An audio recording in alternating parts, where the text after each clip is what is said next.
What's up mga crank for today's video? Tara, ngayon ko pa lang talaga bubuksan to after kong bilhin ito nung bike demo. Tara, open na natin. Let's go! So TCG, so yung bag pa lang, ganda na oh. Magagamit pa natin yan sa susunod. Open natin. So ano nga bang binili natin kay TCG nung nakaraan? Bumili tayo ng bagong bib short. So ito yun, large size and mas comfortable to kasi pang endurance yung kinuha natin and at the same time iba yung telang ginamit dyan.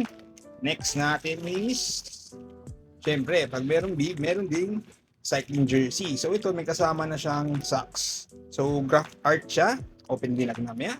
And ano pa bang nabili natin? At syempre meron pa tayong additional na kinuhang socks na PCG rin. So yan, tara, open na natin isa-isa. Let's go! So let's start off dito sa ating bib muna. So yung binili natin na bib short ngayon is for endurance. So meaning mas maganda yung padding niya compared dun sa nauna nating binili. So open natin siya. Tara. So ayan, pakita natin yung texture ng tela, ibang iba compared dun sa isa natin na basic bib ng TCG. Compare natin siya mamaya.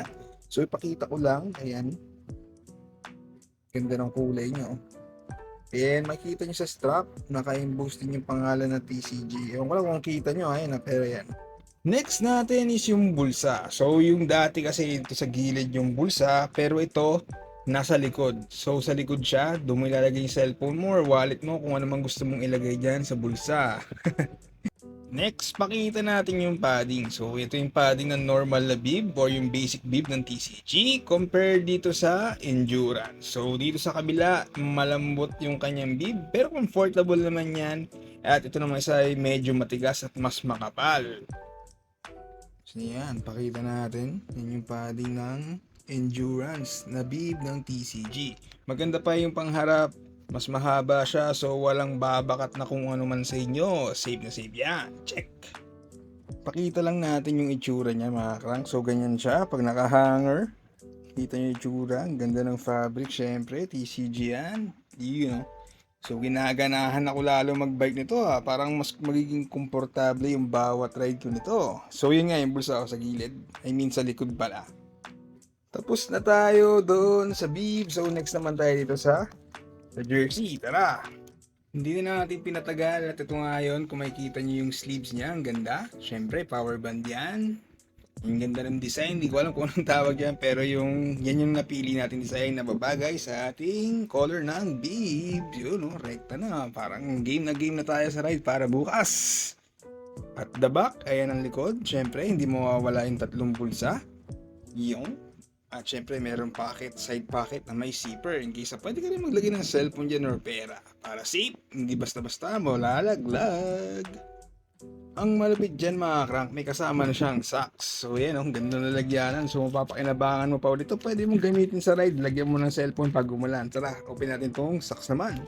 Ito yung cycling socks natin nakasama. So ternong-terno siya dyan. Buksan nga natin.